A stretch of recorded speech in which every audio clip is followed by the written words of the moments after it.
Protest in Cork over deportation of asylum seekers. So today I was flicking through the internet and I came across a news article on the Irish Times website which had this headline.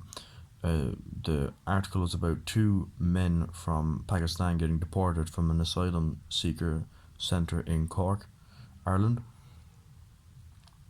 Now, there was a protest in Cork City with about 80 people showing up that were protesting against these deportations. Now, the article was very unclear, and I was looking at other sources online, and I don't think there's much information about the two specific men and as to why they were deported or whether they were actual genuine asylum seekers.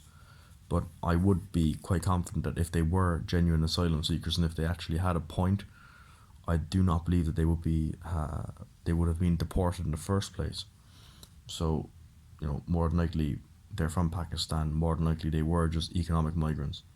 Now, the problem which I have with this is that these people that were protesting were saying that it was unfair that they were deported without getting access to a solicitor. Now, bearing in mind most of the asylum seekers that have come into Europe are economic migrants and are not actual genuine asylum seekers, and that the people that were hit hardest in Syria are not getting looked after and they are living in the horrendous conditions back home. We're then expected to basically open our door towards thousands and thousands of people from the Middle East coming in, and then when they come in we find out that most of them are not genuine, and then the taxpayers of the European nations have to fork out millions and millions of euros towards legal aid towards deporting people that shouldn't have been let into the country in the first place. So my question would be, why is the European nations letting in people into their countries that shouldn't have been let in the first place? And then when you want to kick them out, which would be the right thing to do, because they're coming in illegally, they are illegal immigrants, we have to then fork out loads of money towards paying for their legal fees. It just makes absolutely no sense, and it's an absolute joke, and it's the taxpayers and it's a decent, hard-working, honest European people that have to pay and foot the bill for this complete madness. But anyway, there was a group of 80 asylum seekers protested in the city, and the protesters said that if their demands are not met, that they're going to go on hunger strike.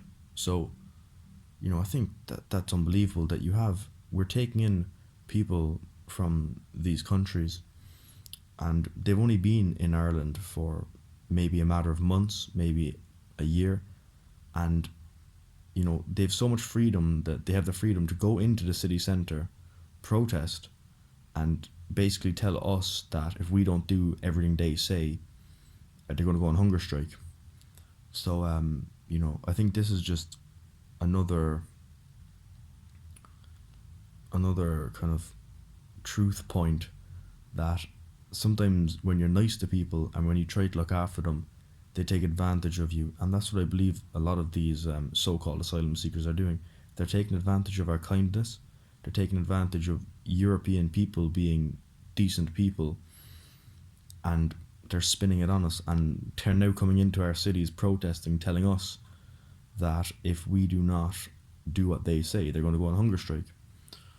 And meanwhile, it's the taxpayers of Ireland and of all the European countries have to foot the bill for this. So I would like everyone to read the article. I'm going to post a link below.